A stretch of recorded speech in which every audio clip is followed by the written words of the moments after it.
Hello, everyone, and welcome back to the Real Science of Sport for this, our second micro episode covering the Winter Olympic action from Milan, which are now in their second week. The curling, of course, is in its 715th week of action, but the Winter Olympics end soon. In fact, we're heading into our final weekend, and we thought we'd spend this spotlight show bringing you a few thoughts and insights from what's happened in the last week from Milan. As you can see, different background for me today. That's because I'm traveling for work. We've got the big World Rugby meeting in London next week, so I'm with family in London just ahead of that. Gareth, as always, is in Wales, so we share time zone and we share weather this morning. Gareth, how are you?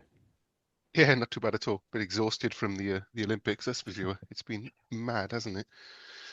Yeah, it's harder to follow sports when you don't know it because I spend more time reading up and prepping to watch than actually watching them. At least in the Summer Olympics, I know who I'm watching and when I'm watching it and what I'm watching straight away. Yeah, it's quite frustrating sometimes that there's a level of assumed knowledge that I don't have.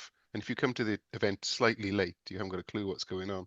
What's So, interesting, because when we watch cycling and running, we often criticize the coverage for dumbing it down too much and and for not pitching it at a level that we would like it to go. Offer us real insights instead of telling us how fast they run.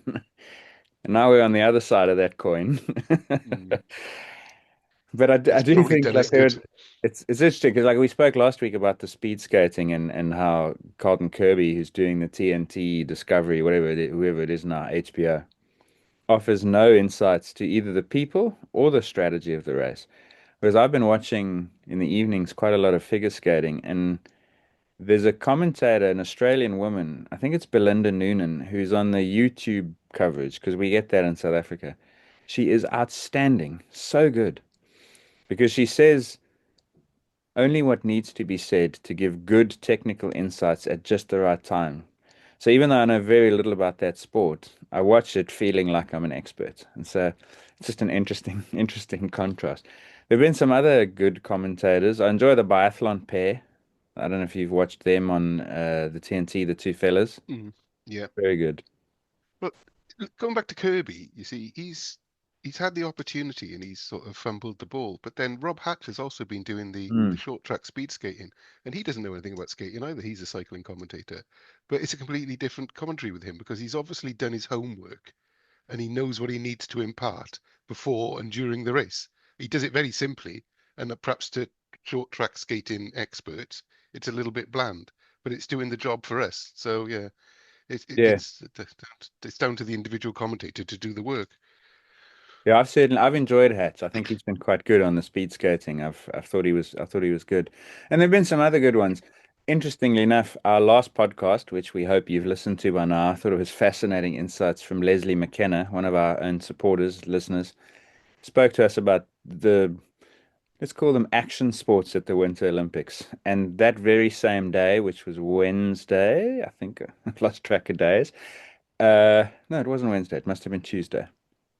We saw the big air in the skiing competition for the men, and you watched it, and I know I then caught up because you told me I should.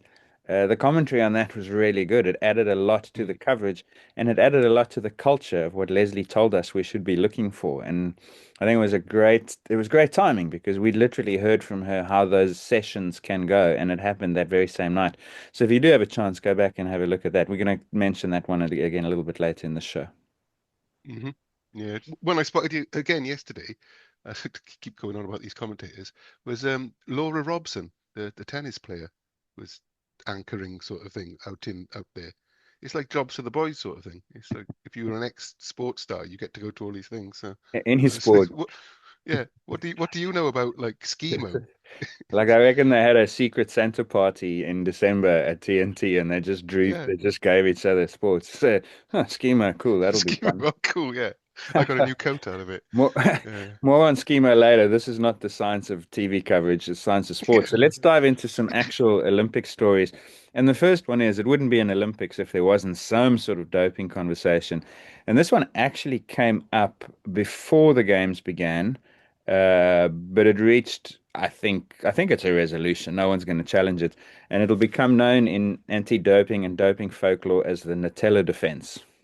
Yeah, Rebecca Passler, wasn't it? And I was going to start this with what's the difference between a pork burrito and Nutella, and you only get away with the doping if it's Nutella.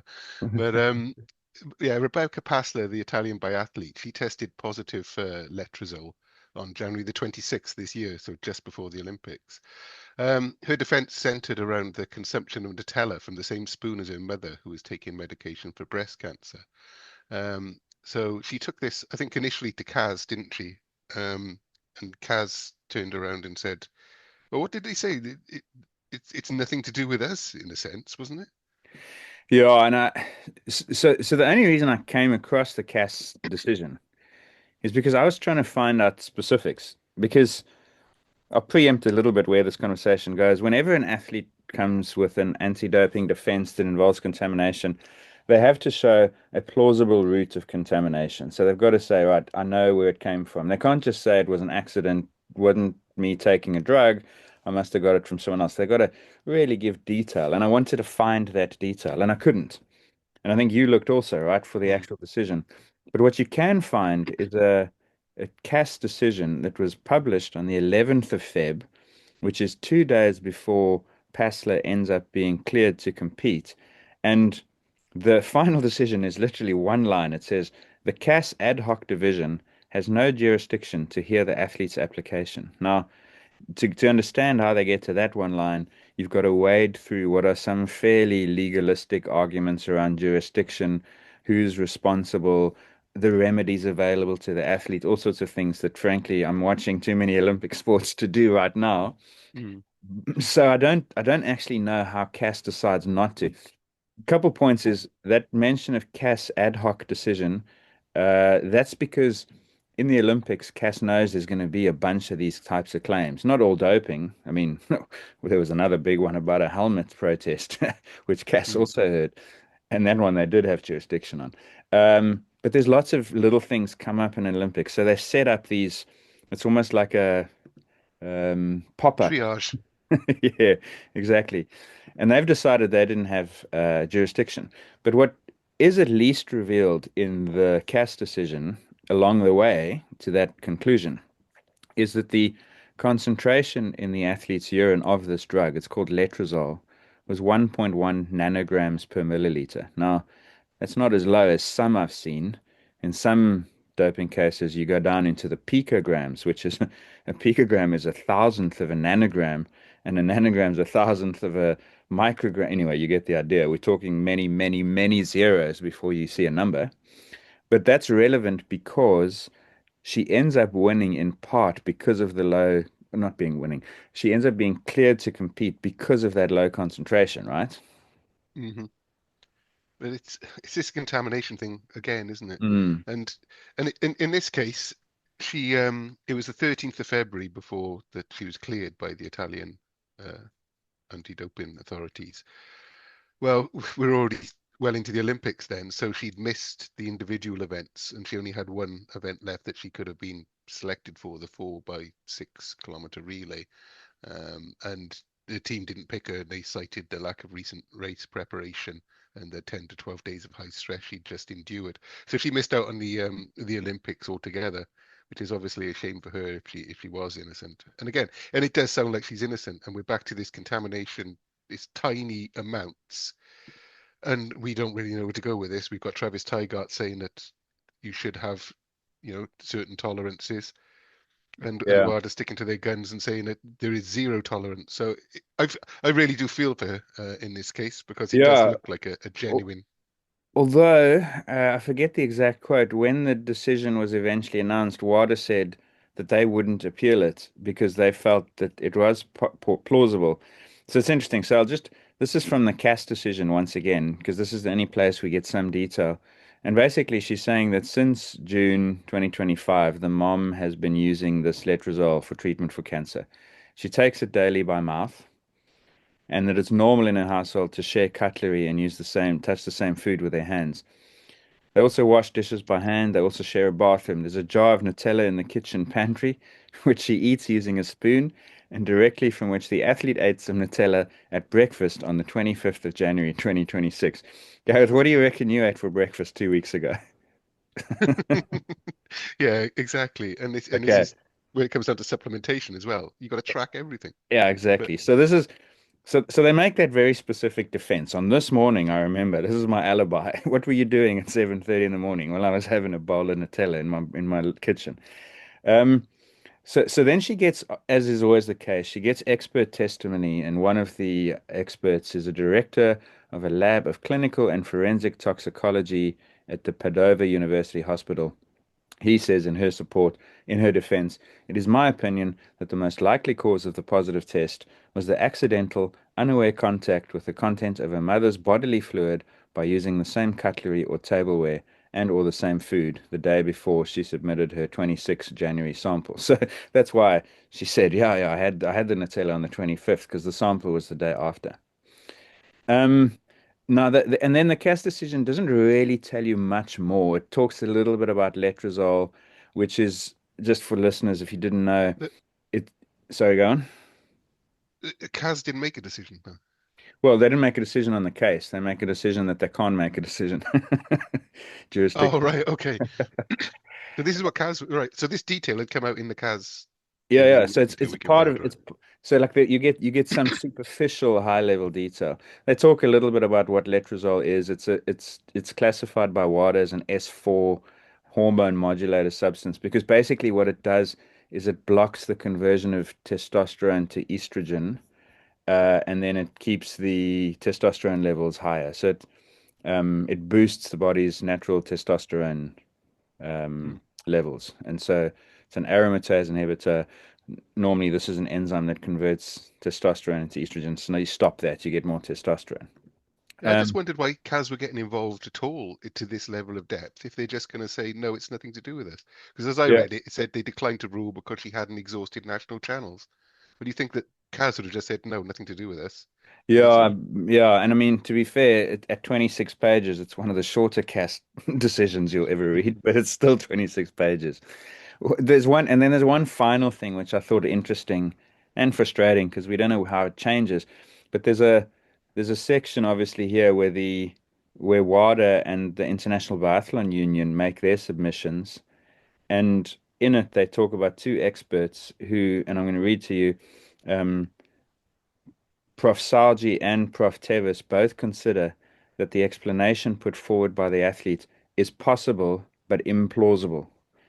So that's obviously their defense. And this kind of brings us to the nub of the issue, is that all these contamination things, whether it's a burrito, whether it's neoprene sleeves that have sweat on them, we'll get to this shortly, whether it's a spoon with Nutella and letrozole on it, they are all possible. And even over on our supporters discussion on discourse, some people saying it's ridiculous. The problem is, yes, but it's also not. Like they are, these things are happening, and this is the problem for anti-doping. And I genuinely don't know how you solve it because we've said before, you can't just rely on a low concentration because a low Hmm. concentration could just tell you that lots of time's gone by. Maybe she was doping like crazy in December, and by February she had a low concentration, or January the 26th. So unless there's lots of samples and a plausible contamination scenario and a low level, I can't see how you make a triangle with two of those points, if that makes sense. Hmm. So I don't Yeah. know what they do about this because, yeah, it's I'd say 90% of doping cases are blamed on contamination, and of those 90 are half legit, 1 in 10, 9 in 10. I don't know. No one knows. The unanswerable question. Yeah, you mentioned the neoprene sleeves, didn't you? Because they came up. Because I read that article this week I sent you about the in the New York Times about Ostarine, Yeah. and so many athletes have been popped with Ostarine, and perhaps it's because it's so easily transmissible through sweat, and that's why you mentioned the calf sleeves. We've seen that before. It just seems to me the more that we go on with this, the more it seems that athletes, and I know some do cheat, but they're in such an difficult position to try and keep yourself safe from all these different, you've almost got to live in a hermetically sealed chamber to get no contamination whatsoever. So I'm starting to roll with Travis, I think, on this one. Yeah, I can see it also. And even if you don't agree that the contamination is real possibility for so many athletes, the existence of these cases muddies the waters so much for the athletes who are doping that it actually makes it really confusing and undermines the whole anti-doping system. Hmm. So, in order to establish some confidence, it would be better to never have to deal with these cases that don't reach some threshold in the urine or in the blood. So until better ways of testing come along, ironically enough, of course, the better way of testing is what catches these because there's no way 2 generations ago that you detect a substance at 1 nanogram per milliliter. In the same way that I think Yannick Sinner was in the picogram range. That article you mentioned, and we'll share a link again in the show notes of this. It's a New York Times piece talking about the discovery or the creation of ostarine and how many athletes have either doped with it or fallen foul of contamination with it. Um, I mean, some of them are in the picograms. And in fact, there's a paper that I found, uh, and I'll read the title to you. It's a mouthful, so brace yourselves. Evidence of Ostarine cross-contamination via sweat in 2 athletes sharing the same neoprene hamstring sleeves.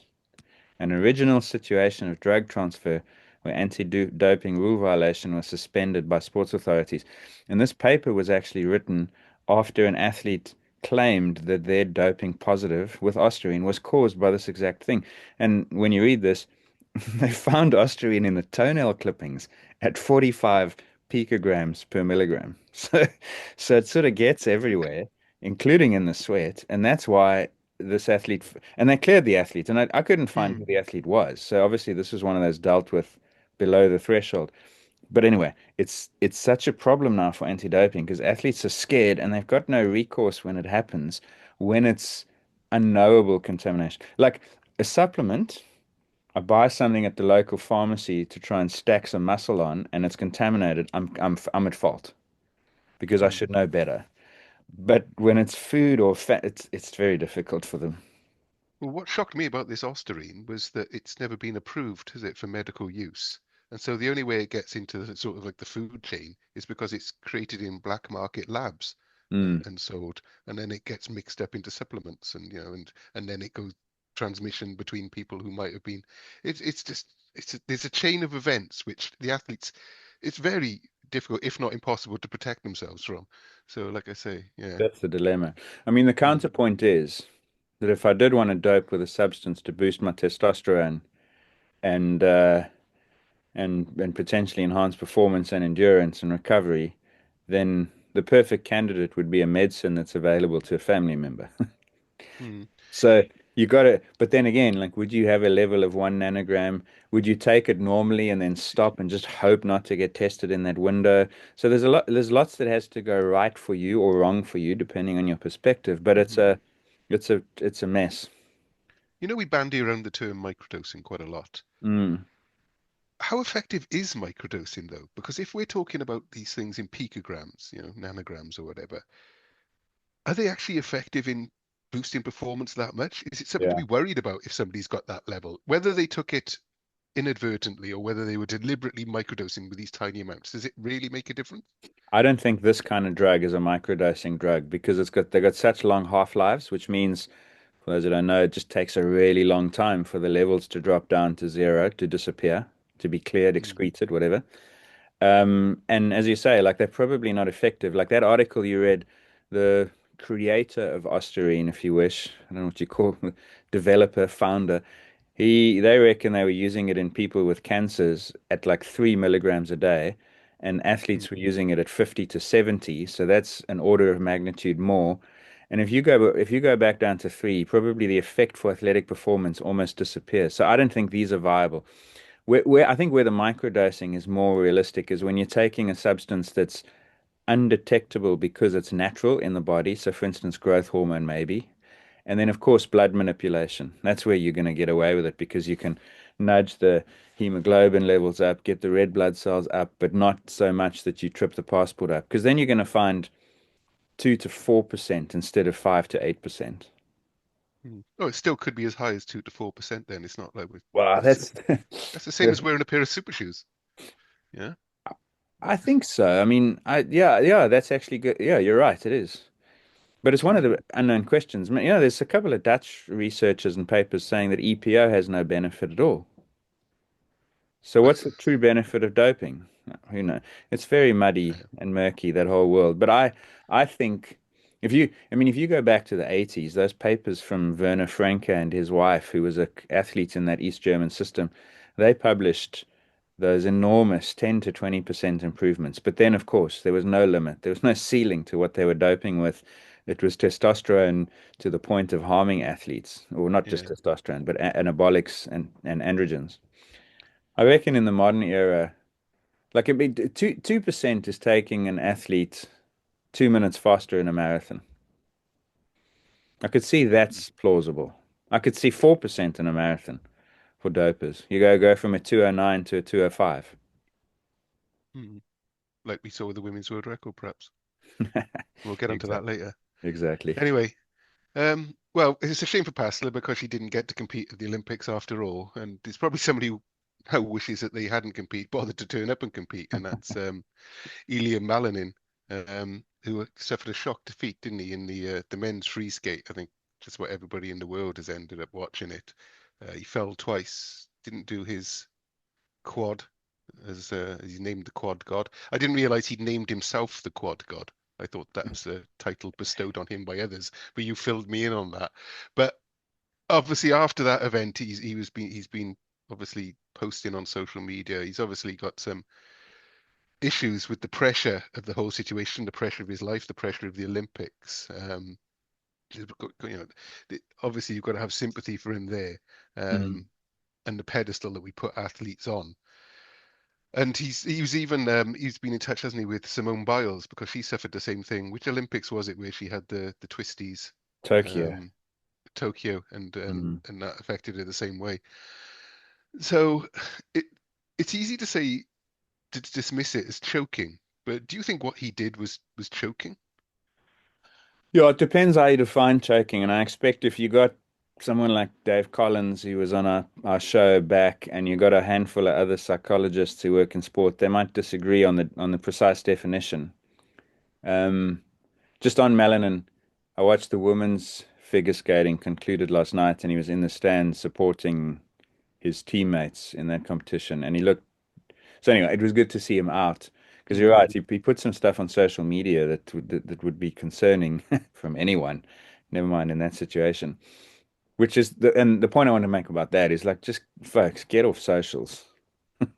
Like there's nothing to be gained from reading about yourself after you have not delivered on what people hoped and wanted you to do in the public eye. There's nothing to be gained. Just put them, delete them, put it down.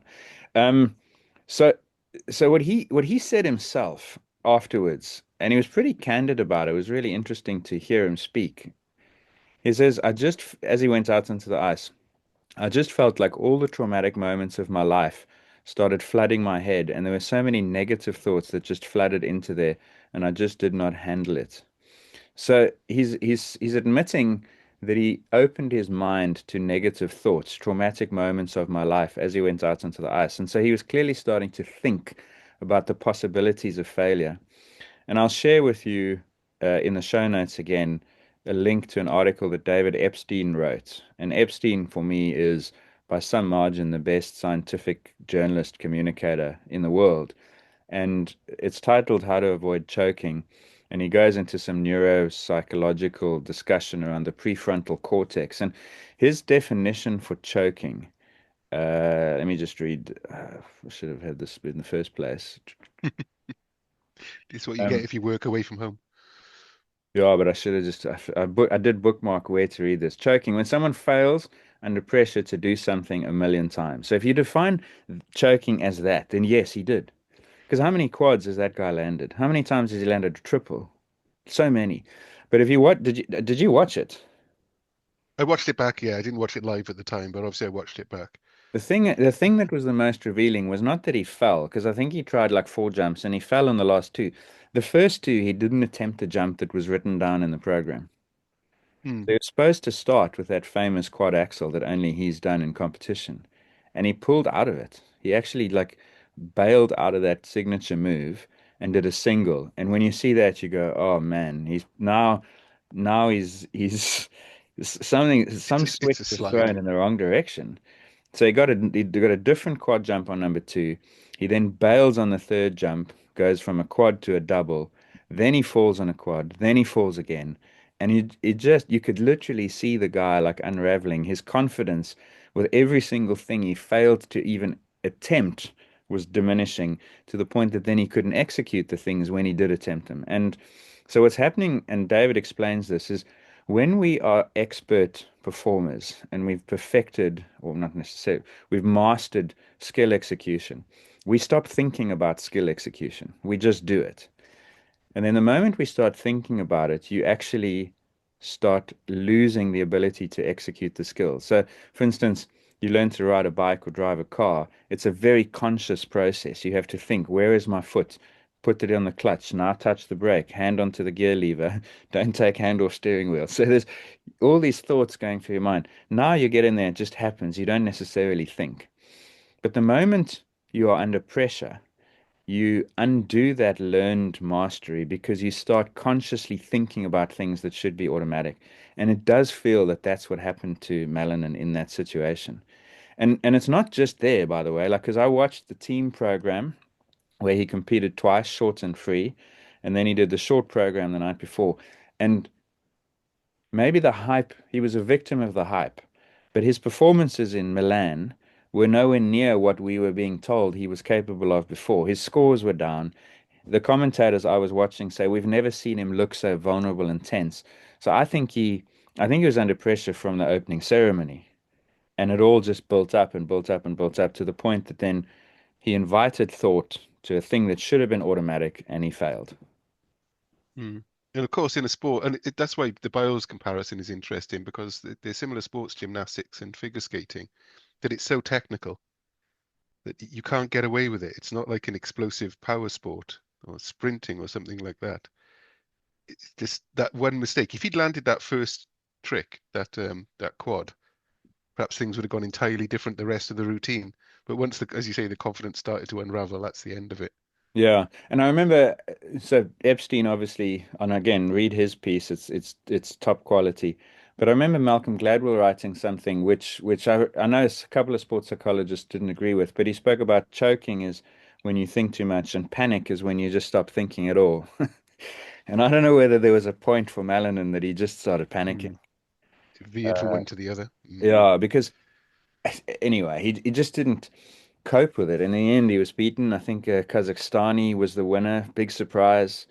Japan 2 and 3, same as in the women actually, the podiums, except for the presence of the Kazakhstani. But what's going to be interesting now is because Malinin's clearly capable of dealing with pressure. If you've won a world title, but it's just a little bit more pressure the Olympics brings. But imagine what it'll be like in 2030. Mm. So I hadn't it's thought about that. Where does he go from here? because Because in 2030, it's going to be ramped up even more. yeah, and it's interesting because when he was in the kiss and cry box, listen to me chuck these words out here like I'm an expert.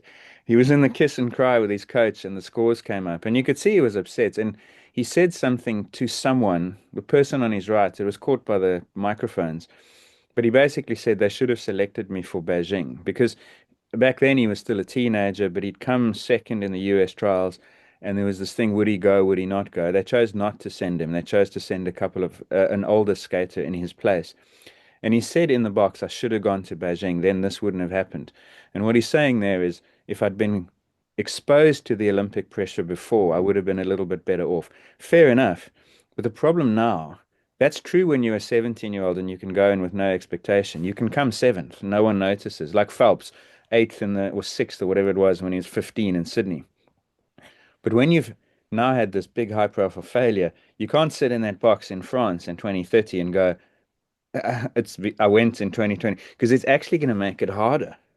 So Yeah. his career trajectory from now on is going to be quite interesting, actually. I'm actually quite keen to see what he does and how he tries to overcome it because there's no doubt that he's the best. Even he could have fallen once and still won that if he'd nailed the 4 or 5 other things, but he didn't. He didn't get a single thing right. So what happens in 4 years or over the next 4 years will be very interesting to follow. Mm. What interests me is that the mechanical breakdown in sport that people get, because we were talking about the yips in golf, where a Mm. golfer just just can't putt for love nor money. And it's a total mechanical breakdown. And it's to do with, like, I think, thinking too much about Mm, what you're doing. I had a friend, Kenny, he had dartitis. Have you ever heard of dartitis? It's simply the inability almost to let go of a dart when thrown at a dartboard. And it was quite strange to watch because you'd see him go into throw and he couldn't let go of the dart. Literally couldn't let go of the dart. It was the end of his darts career. Okay, it was a pub league, but it quite affected him at the time. mm, But to mm. see that psychological block coming in, and we see it in professional sport, it's quite incredible, really, when you think about the hours spent training, and then for something to just stop you performing like that. Yeah. I mean, this is going to sound ridiculous, but did you ever watch the movie Tin Cup with Kevin Costner as a golfer? Yes, yeah, Remember, yeah. there's a scene when he gets the sort of yips, he starts thinking too much at the driving range, and then Mm, the guy, as his caddy, puts like a T behind his ear, he turns his cap backwards, he makes him look stupid, and then he hits it normally, and the caddy says, it's because you stopped thinking about the shot and started thinking about how stupid you look. Now you suddenly can play golf again. And it's David wrote this, one of the tips about that psychologists have given when you do start getting that is to take your thoughts away from the execution of the skill and rather start thinking about something else and then allow that skill to go back to its unconscious or subconscious, whatever it is, automated mastery. mm, So, and it's the same thing with the yips. Remember, Ian Baker Finch was the golfer, couldn't putt. He'd won a major, and he said he just lost the ability to putt. And he had to change his whole technique to almost relearn the skill because that skill had been corrupted by his prefrontal cortex. And so it's a fascinating area actually, and how Malinin deals with it's going to be quite interesting because the pressure was there. mm, So, do you take the pressure off? Do you accept that pressure and invite it onto your shoulder, but just sort of personify it like Paddy Upton used to tell us to do, or told us on the podcast you do? I don't know. mm. Interesting. Because I mean, we'll head out onto the slopes in a minute. Because after that we recorded that episode about Stoke, I wondered if perhaps Malinin is in a sport where he's all alone on the ice, but he doesn't have that sort of surround of his competitors and his team. Whereas obviously it stood at the top of a snowboard ramp. There's clearly a community thing going on there, and perhaps that releases some of that pressure that he must have been feeling in a different sport. Perhaps he wouldn't have been quite so isolated. But Yeah, and I get the impression also that one of the key differences, and it came up, because I asked Leslie the question about how they score new elements and so on, and what they, as the judges, what they look for. And in figure skating, everything's known before the time. And so it's mm, almost like there's not, of course there's but creativity, but the onus on figure skating is about precision and executing the same things as everyone else, but better. And But you know then every move is being judged one after another, don't you? Green, yeah, yellow, red. So yeah, yeah, there's a lot more. There's yeah. no So unknown. there's no freedom really. You make a commitment, and now the only thing you got to go to and do is get as close to 100% perfection on every commitment you've made, and that pressure I think it makes the sport interesting, but it's different from what we see in the other Stoke sports. Mm. So does the moguls count as a Stoke sport? Probably. Yeah, based on their Yeah, because they reaction do. at the finish line, I think so. Yeah. Because I was going to mention it because the gold in the men's final, it was decided by the thinnest of margins and probably a bit of an arbitrary one. I think you're going to get into that. But the moguls, that's the event where the skiers they descend over a series of bumps. It looks like they're about to like destroy their kneecaps at any moment. And then they do an aerial, don't they, off a jump, and then they hit the finish line. So the idea is to do style and speed at the same time because they're awarded points on the turns, which are the bumps are, and then they jump, which is the air, and then the speed, and then you tally those three parts up and the one with the highest score wins until you get a dead heat, as we did in the men's, did we, to decide the gold. So it came down to Australian Cooper Woods and Canadian Mikhail Kingsbury. Apparently, he's the greatest of all time. Kingsbury. I didn't know that until I read it. But they finished their super final runs with the exact same total score of 83.71. So it came down to a tie break. And so in the Olympics, in the moguls, when they finish with the same score, there's a series of tie breaks they use. They don't just share the gold. I don't know why they didn't share the gold. They do that sometimes. Yeah. But firstly, yeah, it comes down to the athlete with the highest points for the technical turns. So the guy who destroys his knee the most, basically.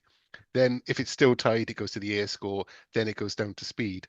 So in the end, I think it came down to a fraction of a second, wasn't it? It was like zero point 0.7 of a second A because point, Woods point, yeah, a point because on the Woods turns. scored more on turn score. Yeah. And And I didn't see an issue with this because you've got to decide somewhere. And as long as everybody knows beforehand what the rules are, where's the yeah, and problem? there's not an issue with it. I mean, I said it was crazy at the time to you. When I say crazy, I don't mean crazy as in like this is mad and they should all be sent to an asylum. Um, the reason it comes down to turns is because moguls is classified as a skiing event, and skiing is about turning on skis. It's not classified as an aerial event. Otherwise, it would be judged on the aerials. That's what I discovered after the fact. But I found, okay, so my position on this has softened a little bit since we spoke to Leslie about the culture of these sports. But at the time that it happened, I found it really frustrating because it was a good competition. I was actually quite enjoying it. Close, and there were lots of lead changes. And then, excuse me, someone else went before. I think the guy who was in third, he might have jumped to second. Then I forget the order, whether it was Kingsbury or the Australian Cooper. What was the surname? Cooper, yeah, Cooper. Kingsbury Um, Cooper. but the lead was changing. Someone to 83.71 throws down the gauntlet, someone matches it, and then the scores pop up 83.71. And I just find it, they're subjectively scored. The thing that determines the Mm. outcome is the subjectively scored part of the performance. And to my mind, it's the more difficult one to score because like there are how many bumps in a course? Of 50. So you got these judges who are looking at this and trying to tell two skiers apart. And then in the end, it comes down to 1/100th of a point in a subjectively scored system. Like it's a Mhm. blunt tool being used for a precise purpose.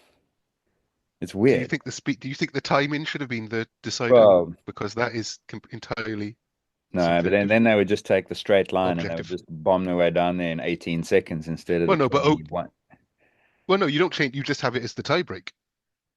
Yeah, You yeah, don't change anything maybe. but the tiebreak. You just change the tiebreaker rule, surely.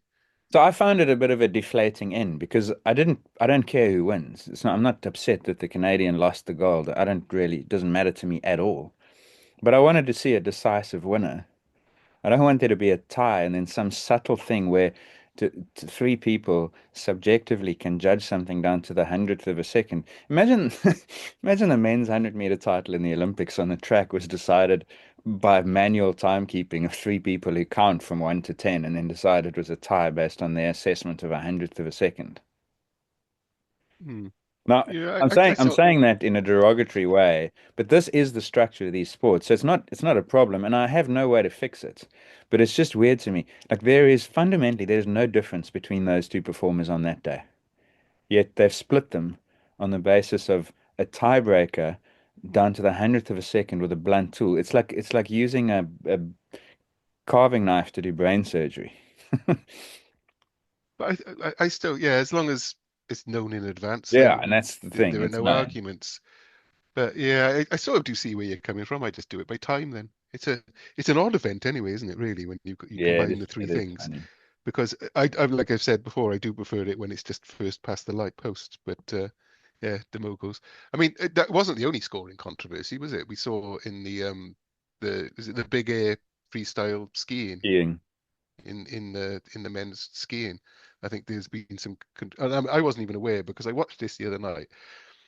I think it was the same night as we recorded with Leslie on the Stoke Exactly, yeah. episode, That was cool and it because we saw the Stoke in action basically because it was a great evening session. It was, and well, the thing was, it was snowing, wasn't it? It was dark and it was snowing, and it looked absolutely spectacular. And I Yeah. think because you'd said earlier on in the Olympics, hadn't you, that really there should have been more events, perhaps at night, with that sort of atmosphere. Because I Mm. think that one really did work, and it was won, wasn't it, by Tormund Frostad of Norway, who beat Mac Forehand of the US into silver. And I wasn't even aware that people were complaining about the scoring afterwards. But you said there was some controversy about that as well, wasn't it? Yeah, but I think it's the same fake pseudo controversy that exists whenever there's subjective scoring. And it's just the whoever doesn't win says we were robbed by the judge. And in this instance, it was the Norwegian judge apparently scored the American's last jump really low, and that's the difference. because the score is made up of the either the average or I don't know exactly actually. I should have looked this up before we commented on it. Um, in some judged sports, they take away the worst and the best score, so they'll have like seven judges and only Hmm. five count. Other times it's an average, sometimes it's the sum. But for whatever reason, the accusation was made that the Norwegian judge had harshly penalized the American to allow the Norwegian to stay ahead of him. But the thing is, like in the commentary and in the coverage, you wouldn't be aware of that because they were just all so excited because there were new tricks. There were 1600s being landed. Oh, it was. It was like it was really, really cool. Like, and the lead changed literally in the last three jumps three times. So it was a superb competition. And then you see this, but look, the same thing happened in the ice dance. The Americans were extremely salty that the French had won that. And there's a bit of backstory there about that French pair. But then the scores were released. I don't know if you saw the specific judge scores. I think I might have sent them to you. And Hmm. sure enough, the lowest score the French got was from the US judge, and the lowest score the US got was from the French judge. So, of course they're going to do that. And the solution is, Well, uh, you well, you can't do it you like can't this. say you can't say of course they're going to do that. They're meant to be above that. They're meant to be professional Yeah, judges for God's sake. but humans will human. That's the thing. Humans will human. And it's the same. The reason I say of course is because um, there's home ground advantage in sport because match officials are biased by home crowds. Yeah, we One of know the that. Yeah. reasons that home countries excel in Olympic Games, and there are analyses on this, is that they do better in the subject of sport because the crowd cheers more and it convinces the judges that they're doing better. So, there's a disproportionate home ground advantage. Now, Italy's doing well, not for that reason, because they're winning biathlon and speed skating medals and so on, and so it's different. But let me just put it, I'm not surprised that judges rate themselves their own countrymen the highest and maybe the others the lowest. And Hmm. that's what's caused the controversy there. But and I don't know how you fix that. Maybe you don't Well, let people judge themselves. now the answer is obvious. Is that, and I read this somewhere on Discourse, and I forgot who's posted it. AI is coming in to fix subjective scoring. I saw I that reckon post actually. Yeah. within a couple of Olympic cycles, and I'm being serious here, it is actually being worked on. Yeah. So AI will be able to detect and provide a better subjective score than judges can.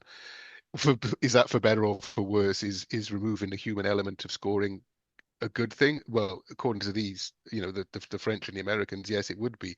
But then again, sport is intrinsically a very human event with emotions, as we saw with Malinin, and so should you be allowing Hmm. AI to determine the outcome? Especially in Because that sport, because so much of it is about artistry. Um, yeah, maybe on the thing that's scored purely technically, it's different, but I don't think there is one like that. I mean, they all have a creative, artistic component. And mm, maybe you can eventually teach AI to do that. On the ice dance one, it's interesting because they do four two performances. There's a short program and then the free skate, and within each performance, there's a technical score and a composition score. The French pair beat the US in every single one. So short skate technical, short skate composition, free skate technical, free skate composition. So to me, it looked like a unanimous win, even though it was a close win. So I I get that they were unhappy about one judge's score, like sucking a performance down, but it seemed not legit to me. Anyway, it's just this is part of. Remember how in football, Sepp Blatter used to say that they didn't want VAR because they like the controversy? yeah, I think I think sometimes these subjective sports they actually it actually benefits the sport to have these kind of controversies. yeah. Okay. Something that isn't controversial is the way that Klaebo has been winning his gold medals. He's now got 10 golds in the Olympics overall, which moves him up to second, in fact, in behind Phelps. And I don't think anybody's ever going to get anywhere near Phelps, are they? But he's having quite the games, 3 golds already, and a chance of another one. Hmm. Um, we watched the cross country 6K relay, didn't we? And you said to me before, you said that this one might get interesting because it might be that, and I've forgotten the name of his teammate, might be a bit of a weaker link here. It could make it interesting, but it didn't turn out that way, did it? Yeah, and it's interesting, like they got gold and bronze in the individual sprint, which is on the same course, 1.5K. They didn't pick the guy who got bronze into their relay team. They picked the guy who got silver behind Klaebo in the 10K time trial. So they obviously went with a younger, maybe more informed guy for what is effectively a repeat endurance bout because they do 1.5, then they get about 3.5 minutes rest, then they do another 1.5K. So it's sort of a 3.5 on, 3.5 off times two. It's quite a nice mix.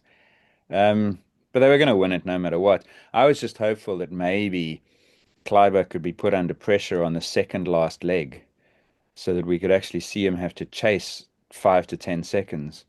Because okay, in the 10K he won it narrowly and he was pretty stretched. But everywhere else, like I don't know if you've even seen him like at his like maximum, but the the acceleration he has on that final hill is jaw-droppingly good. It's unreal. Mm. Yeah, that is. They said he was doing the equivalent of 6 minute miles, wasn't he? Yeah, there was a meme, not a meme, like a whole social media thing going around, and it's like, just hang on a moment, guys. It's like, yeah, it's a 20% grade, but he's doing it for like 20 seconds. So it's a sprint. It's the same as an attack. What I'd love to know is the watts. Like, I think the wattage, if you could measure such a thing in skiing, would be easily in the like 1500 watts level for like those 20 seconds. It's extraordinary. So that's 10, Mm. including yesterday's, 2 days ago. Yep. So there's a chance So of an 11 when he does the 50. That one will be difficult though. Least likeliest to win. I'm trying to remember Probably. when that is. That's tomorrow. We're recording on Friday, so that's tomorrow, I think, the 50. Yeah. I'll be Yeah. watching that That one. that's the one Um, where like I think others will say we can put him under a little bit of pressure here. But as a sprinter, crazy because he won the sprint in 18, 22, 26, which I think has also not been done before. But his range and it's extraordinary. We said well, he'd be he the did. athlete of the games, and he is. Mm. He took every gold available in the 2025 World Championships. Like Yeah, everything although I he took. read That's incredible. it's crazy from the 50, which is 2 hours, all the way to the sprint, which is 3 minutes. Yeah, what a range. It's And wild. I'm just going to give a quick shout out to Henrik. Henrik, thank you for you know that data I was sharing with you, the graphs Yeah, of yeah, cross-country skiing. Henrik, one of our supporters, he sent me a link to a website, him and his friend, and they pull all the data like live from the FIS. And you can analyze the races it's going ahead. So I just want to say thank you to Henrik for sharing that to me. It was quite incredible. I was saying to you, I wish athletics would do that. If you had live data of a marathon and you could watch the paces, that would be superb.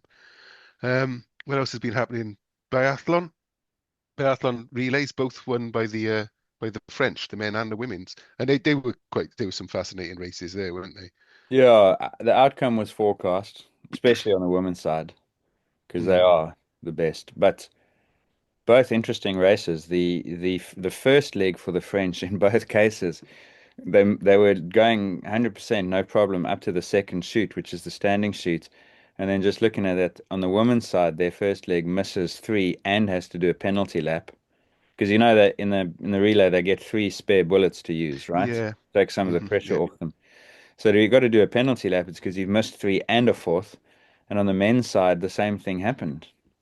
And so they end the first leg on the men 50 seconds down off the lead in 13th place. And then the women even further back, 56 seconds down in 16th place. And then on the women's side, they end up back in the lead by the second exchange. So Jean Monod pulls them back in contention with a not quite perfect, two misses on the shoot, but that's fine. On the men's side, Jacqueline, he of the Marco Pantani earring, makes up 50 seconds within the first like half of his leg. Crazy, crazy performance. He goes perfect on the prone shooting, makes up basically the entire deficit before they're even out of the first shooting thing. And then what's interesting is the same thing happens to him as happened in the individual pursuit, which is that he goes out so hard and he then pays for it in the final skiing component of the event. Now, in the individual pursuit, which by the way we covered as a Science of Sport live event chat, it was our first ever such event, and I think it was really cool. Thanks for those of you who joined us. We'll definitely do it again. Um, remember in the pursuit, he's in the lead going into the final shoot. All he's got to do is go clear, and he missed like two or three. Mm. Did And he gets a lot of criticism for the way that he races because it's this all or nothing kamikaze style racing. And I don't have a problem with how quickly he shoots. I just don't understand why he skis so aggressively at the start. Like there's no reason to do it. Adrenaline. Yeah, I guess, but I think it's just a pacing issue. Because even in the relay, he's so much faster than all the other skiers up to shoot one, between one and two, and then from the second shoot to the finish or the exchange, he's going he's skiing through like syrup. The wheels come off almost entirely for him. He's hanging on for dear life, and I just think if he modulated his pace by 3%, his shooting gets better by one Mm, in 20, and he's winning everything. mm. Yeah, that's the thing about biathlon, isn't it? It's that balance. Did you see in the women's? I was just looking for it now. Franziska Prus, the German. Yeah, same thing happened She to her. She missed so well, many on the final. she missed two, and it basically cost them a medal. It probably cost them gold. Um, and she said it was like a blackout. She said on her shooting range problems was the headline. Um, and there was actually an interesting discussion in the commentary because she'd announced her retirement before the games, and they were discussing whether athletes who announce their retirement before the games actually heap so much pressure on themselves that it actually is to the detriment of their final games. Then of the last race of their career actually becomes a failure because of the pressure they've heaped on themselves. Better to wait until afterwards and then announce your retirement. Thought that was quite an interesting thought, that one. Depends what you've got to go to. Remember with Paddy Upton, we spoke when he was on the podcast about a year ago. This is the guy who coached India and South Africa to such success in cricket. And one of the things he'd say is, if you only care for sport, then post-retirement, like it's a frightening prospect. And then I reckon if you announce your retirement and you've got nothing really looking forward, then all your identity is in this last race. Then you Hmm. got a problem. Yeah, she's got one more chance in the The 50K. mass But start, yeah. yeah, but Yeah. it must be difficult as well in the relay. Can you imagine shooting with all your teammates knowing that everything and knowing that everything? It's not just failing for yourself, like Malinin, or for your country, I suppose, Well, but having your teammates watching. that's why they give you three spare bullets to try and lessen that pressure, because otherwise it would be like people would melt on that range. Unbelievable pressure. Yeah, But that even is. with that, they do. I mean, and you can see it coming. Like you miss one, and then miss the second one, you go, oh boy, and Yeah. then you can see it happening. So is that choking or pressure? I don't know. Panic. I think it's panic by the time you miss the third one. But Oh, anyway, it's that like, mm. so So, the just on the men's biathlon was the best biathlon race of the Olympics so far. That relay, I thought, because the French came back from way back on the first leg. Norway and Finland and Sweden were all in contention up to the third exchange, and they went out of that third exchange with a big three: Norway, Sweden, and France all together. And then, of course, the French Perot was just too good. So, but it was a really good race. Like I thoroughly enjoyed it. mhm. Right. Just before we leave the slopes and head into the ice rink again, I just got a shout out to Dennis, our Canadian supporter, who he's on a titanium knee, and he sent me a video of him skiing down the slopes. And Yeah. so yeah, so I was enjoying watching Dennis. He said Lindsey Vonn's got nothing on me, and he's pretty good actually, Dennis. So he's been talking to me about the ice hockey. So commiserations because I think the U.S. women beat Canada last night in the ice hockey. Pointing. Um, which is that one came down to the wire. The ice hockey's been pretty good actually. So um, thanks, well done to Dennis there for getting down the slope. Not so well done for the Canadian women. Onto the ice skating rink and Jordan Stolz, who Mm. last night failed in his bid for three gold medals. He actually failed in the 1500, which we didn't expect, did we? We thought that might was probably his guaranteed. Shows what we know. Well, yeah, because in the 1,000 he raced against the Dutch guy Jenning de Boer, and he was behind at the bell, and then he finished it so fast. In the 500, similar thing, although that's just pretty much a pure sprint. I just thought watching the way that he raced that the 1500 would be perfect for him, but yeah, he was beaten by the Chinese athlete who I hadn't seen in these Olympics. Maybe I just haven't. Maybe I just skipped through Kirby's commentary. That's why. But yeah, a little bit of a surprise. I mean, he's got one more, right? Potentially. Is there one more to go? I thought he was only racing three. Okay. I thought I saw a headliner that his bid for four fell at the third hurdle. Let me just make sure on that. But because I can't Okay. imagine what it Because would be, because while you're looking for that, the reason that well, one of the other reasons we're obviously going to talk about is medals, but there was an article in the Wall Street Journal about whether he could turn to pro cycling in the future. Because obviously they use bikes for training, as was brought up in our podcast where you and Mike did the podcast on speed skating.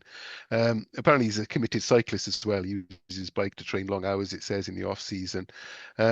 And apparently, there are precedents for skaters migrating from the ice to the road. It says there's the speed skater Eric Heiden.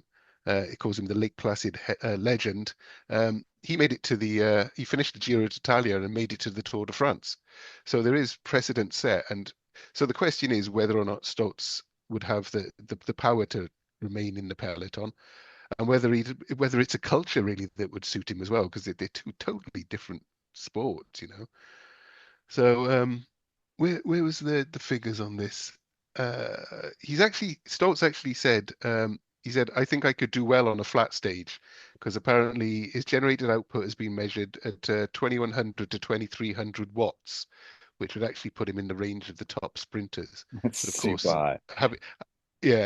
having that power in that short burst is fine, but to ride for 4 or 5 hours in a peloton is a completely different game, no?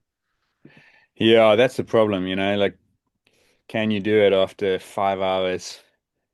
Can you do it in amongst the jostling of, because I mean, I don't even know that 2,300 watts, that could have been done on an indoor bike in a fresh state after a 15-minute gentle warm-up. And like just for comparison, Jonathan Milan, I remember reading some data. I've now, of course, gone and closed that tab. But Milan published some data from a sprint, and he would do like 1600 watts for 20 seconds. But that's after 4 hours and 15 minutes of cycling.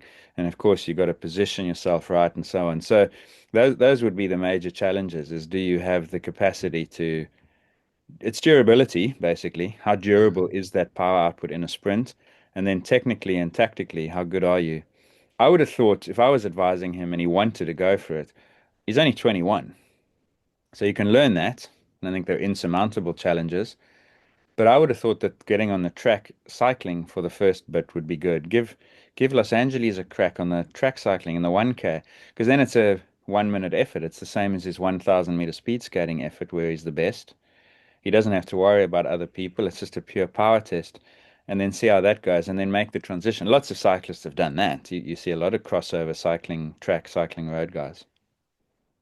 I mean, when we were talking about it, my question was, why would he want to do such a thing if he's winning gold medals almost for fun in in speed skating? Why would you make that change? And perhaps financially, it would be better set because I'm sure he's not making a huge amount as a speed skater, although I'm sure the endorsements will start to fly in now. But yeah, Yeah, I mean, it, yeah, and at 21, you might say, listen, I've got one more Olympics in me. Let me exhaust my speed skating up to 25, and then I'll give it a crack after that. But of course, now you've run out of time to learn the road craft. he's a Um, he's a bit yeah, big as well, though, isn't he, for cycling? 6'1". It's got him as 6'1" and 180 pounds. slightly smaller than Jonathan Milan. But then, of course, if you watch Jonathan Milan in a sprint, it looks like a giant. It looks like Yeah. Gulliver's Travels out there with. Um, so you do get bigger guys. I mean, he's bigger than Van der Poel, who's one of the bigger guys. So he's right. He's certainly right about where his strengths will lie. And do you want to suffer through tours and mountain stages and so on to win every 15th race you do, or would you rather just keep smashing people in ice skating? I don't know. Hmm. Dylan asked an interesting question on Discourse. Answer me this one. He said, if speed skaters do a lot of cycling, and cycling helps you speed skating, and rowers do a lot of cycling, could indoor rowing help speed skaters, or are we just saying that cycling is the best cross training for everything? The problem is, yeah, that's like there's a logic puzzle in there, If some A are B and some B are C, then are A is C, it's one of those things. Uh, I'd be surprised. The reason rowers cycle is because you can get a cardiovascular stimulus without load on the back. Mm. And the reason speed skaters cycle is because you can get leg and cardiovascular stimulus without needing ice. Mm. But so what's a rower benefiting a cycling athlete? Not very much at all, because you don't need to avoid anything. So the reason that cycling is the best cross training is just purely really because of convenience. It's the one that hasn't got load on tendons for runners. Yeah, and Doesn't it's a hurt your good back. stimulus because you can get a really good, like especially for speed skating, they're the same muscle groups, similar position, same actions. Saying that, is that why Stolz would be such a good cyclist, like at Hayden? Is because it's the same Yeah, muscle groups exactly, quads yeah, and pretty much. and It's glutes. a quad push generated exercise in Mm, a hip flexed position. And I mean, when we spoke to Fleur Hettinger, I was trying to remember the names and I couldn't remember Haydn. Someone reminded me of that. I think it was on Discourse, so thanks. But Haydn's the most famous, but there are others like double Olympians, summer and winter, and they're cyclist speed skaters. So you do get that. And I think Stolz could probably do it. He could probably go to the 2032 Olympics in a track cycle as a track cyclist. mm. So what we got? We got 2020. Oh no, because it's hard to switch. Once he switches, that's it. You're not going to go back here. Well, You couldn't do both. Could you do no, track cycling and speed skating in 2 year it- cycles? not track cycling, I think so. Not road because the season's too long and it's too professional and you'd Mm, have to make a fuller commitment. But I reckon you could probably get away with track cycling. It's just a function of how much skating time would you lose to train on the bike. yeah, technique wise. Yeah, yeah. No, that would make him a legend. There we go. Um, right, let's just hop away from the Winter Olympics quickly. One on Femke Bol. We've had a discussion about her and Keely Hodgkinson over on Discourse. Um, the reason that Bol's not running again on the indoor season is that she's got an injury. And we had a bit of discussion about well, we don't know, but what might cause the injury. And then during that discussion, you said that she won't be anywhere near her peak in the 800 meters because obviously she's transitioning to the 800 meters. She won't be at a peak anytime this year. It'll be next year before we see the results. And I was amazed by that. And I was asking you why you think that's the case. Um, yeah, I think the 800 is close enough to the 400 hurdles that you can make the transition relatively quickly, but you still have to earn a physiological capacity as an endurance athlete that will take more than just one or two off seasons. Because if you think about the main change, obviously there's a significant speed requirement in the 800. They're going through the bell in 55, 56 now. I think Hodgkinson, we'll get to this, but like they're going to run a world-class 800 now, you got to go through the bell in 55. The first 200 is going to be 26 and a half seconds. So that's speed. Like, so you can't do without that. But on top of that, you've got to, well, actually not on top, underneath that, you've got to have a really substantial foundation of aerobic capacity. And that means that Bowl, for the last 3 or 4 months since she announced the switch, would have had to modify her training, do a lot more long runs, a lot more long interval sessions, instead of doing snappy, powerful sessions of, say, 300 meters with long recoveries. She's probably running 400s with short recoveries. So the training focus shifts quite significantly. And I don't think one off season and season can achieve peak performance in that. You've got to earn that over at least two, maybe even three off seasons to build that base. Mm. And And I that's why I, joked on Discord.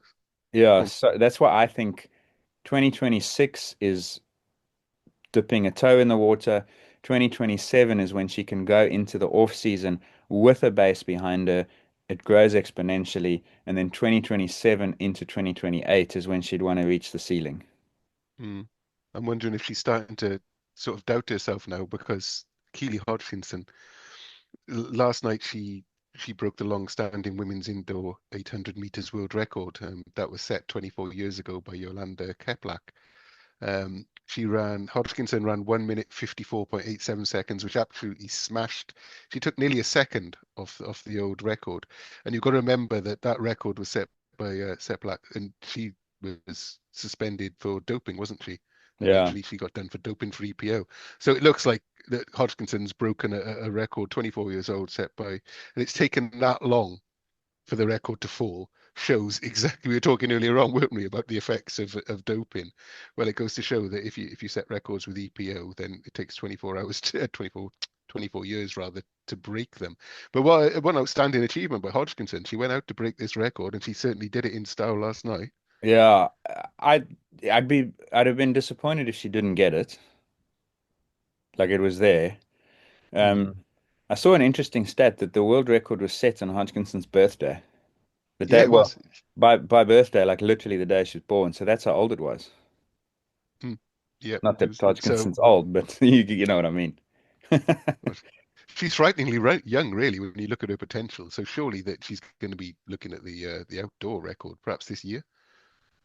She said she was going to try last year, and then of course injury affected her Injuries. 25 season. So you'd think, and this is the season to do it because you don't have to worry really. I know they've got that Ultimate Athletics Championship of the Galaxy or whatever it's called, but um, the this is the year to do it because you don't have the pressure of representing your country. You can go and do it for yourself, and you can give it two or three goes. So between Monaco, Paris, and Zurich or whatever, she can really have a go at it.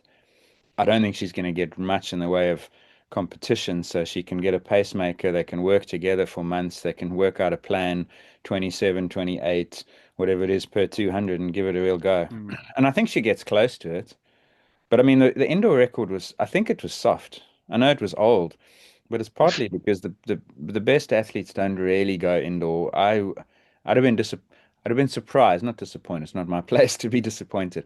I'd have been surprised if she didn't get it. The fact that she got it by almost a second, that's really positive for her because it means she's Because she's really good right now. And if she can just manage it's tricky sometimes when you have a strong indoor season to manage the transition from, so let's say mid to late March, you got to be at your best again in July, August. So that's a bit difficult, but I think she can look forward to, I think she goes sub 154 at least this year. because I think she's going to do the worlds indoors next. Because that's what I was wondering about is how her season would then pan out. Is she likely to sort of try and maintain this form throughout the entire season, or is she going to be on a little bit of a, you know, just rest up a bit and then come back stronger for the? And they have to now call it the Ultimate World Championships of the Galaxy or whatever. That would be great. But it'll be interesting. It'll be an interesting season. And like you say, I hadn't considered that this is the perfect time to be going for the world record when you haven't got massive championships to prepare for. So ideal for Mm, her. mm. Um, right. Just a quick one. Cycling. We haven't mentioned cycling for a while, but the season's kicked off. And in the UAE, did you watch the stage the other day when uh, Evenepoel got dropped by Del Toro? I did. The 6.5K at 12% climb. Yeah. You know, Was normally it? when I watch those mountain stages, like in the Tour or the Alps, the Pyrenees, the Vuelta, wherever they are, I say, I'd like to ride that climb. I did not for 1 second think that watching that climb in the UAE. Yeah, it was pretty horrendous. But for me, it looked quite ominous to see Del Toro basically doing a Pogacar on that climb because that means UAE have got the two best riders Yeah, in the world, probably. Though Paul yeah, Seychelles had a good ride yesterday, but it is ominous, and I don't want to be too pessimistic this early in the season. yeah. I But it's all really, because I was going to it's say all it's all because. because Remco's air conditioning wasn't working the night before, apparently, in his room. So the thing about that is like, I mean, I can relate because it's hot, don't have aircon, don't sleep well, feel miserable the next day. I get it. But like, tell someone, fix it. You are the superstar of the team. Like swap rooms with a manager. Yeah. Swap swap rooms with a domestique who's like, it doesn't matter if he doesn't make it up that climb with you it's fine. So that was odd. Uh but the broader and I'll say problem because I think it's a problem when a sport loses competitiveness. You know what I mean? Competitiveness. Thank you. Um and it's true for the classics as well. Between Van Aert's crash, where the last reports were he can't sprint yet, Mads Pedersen is definitely out for San Remo, maybe for Flanders, maybe for Roubaix, but he's not going to be in the shape he needs to be in because those guys, they needed to be absolutely perfect to compete with Van der Poel and Pogacar. Hmm. Then, so the classics are compromised because I want This is maybe going to hope this doesn't sound selfish. The sport needs five or six guys with a viable chance of winning, not two. And we've Mm, already lost two of the five who might go and win that race, you know. So now we're hoping Ganna, Brennan doesn't look great in Down Under. And then, of course, you go to the Grand Tours. You need Remco, you need Vingegaard to be in good shape. Visma seems to be struggling with a lot of stuff there. I don't exactly know what's happening there. Maybe Vingegaard benefits a lot from a new coach and he's flying, but it seems less likely. So, and meanwhile, the only guys who look like they could challenge Pogačar are on his team. So, mm. so it doesn't augur well for a competitive cycling season again in 2026. I really am disappointed at the fact that no one's coming through. Same problem in tennis, by the way. If Sinner and Alcaraz don't start to see challenges in the next year or two, tennis is going to become boring. That's what Yeah, cycling is. like the 800 meters for women. Well, yeah, and that's why there's so much hope for Bol. Mm. I mean that Yeah. that is I'm being slightly Oh, facetious there, but it's true, isn't it? yeah, It's exactly. competition that makes sport, and yeah, Correct. world records are interesting for a one-off, but we do like to see competition. Exactly. So Um, let's hope. Speaking of disappointing competitions, we'll just Huh. end bit of an and finally on Skimo at the Winter Olympics, which I held out great hopes for. I'd been trumpeting its arrival, and I've never been more wrong because we watched the Skimo yesterday, and I think the term from you, from me, and from discourse was underwhelming. Um, it felt like a very contrived event with sort of artificially induced elements such as that weird zigzagging, a set of steps, some transitions which would seem to be jammed in there, um, and just a very short downhill. It was short, boring, and as I say, contrived. It looked like it looked like when you go to a sports event and someone has come up with a in-stadium experience where before you watch the superstars play football, rugby, whatever, you get to play some game outside the stadium to see what it's like to do what they do. Mm, that's a good way of putting it. It's like one of those festivals. Like, can you hack it with the pros? You know, like they'll put a like a passing drill outside a rugby stadium or something, and you get to go. It looked like that. It was a disservice to the athletes because it didn't do justice to their physiological capacity. It made them look like amateurs having a crack at an at a Winter Olympic sport. It was no good at all. Mm. I mean, Sophie said on Discord, she said the schema was disappointing, too short, all transitions. And the transitions to me also, it just made it feel like they were far too impactful on the race. You had a slight problem getting your skis on or off, and you Well, were out of the race. it was mad. It was the only time the lead changed was when someone got a Mm. boot stuck. Yeah, exactly. Like And it the was, Olympics shouldn't be about changing your shoes, should it? I didn't even bother with the finals. I watched the semi-finals and the qualifying, and the only time, like I remember there was a Czechia athlete storming into that first transition up the steps, no problem, looking like a superhero, and then in the last transition couldn't unclip or I don't even know what was happening. Ended up sixth, 20 seconds behind. Mm. So You come on, it's yeah. very disappointing. Yeah, because apparently Killian Jornet, he said it after it was announced. He said, firstly, for where the Olympic dream is taking the sport, it's no longer an endurance and a mountain sport. Races are shorter on piste. It is making for an uninteresting sport for the non-elite athletes. And as Sophie says, that's exactly what it looked like. It See, should be, a real challenge, real mountaineering and skiing challenge, not this. It's like an egg and spoon. It's like putting an egg and spoon race in the Summer Olympics, really, yeah, exactly. like school Um, sports day.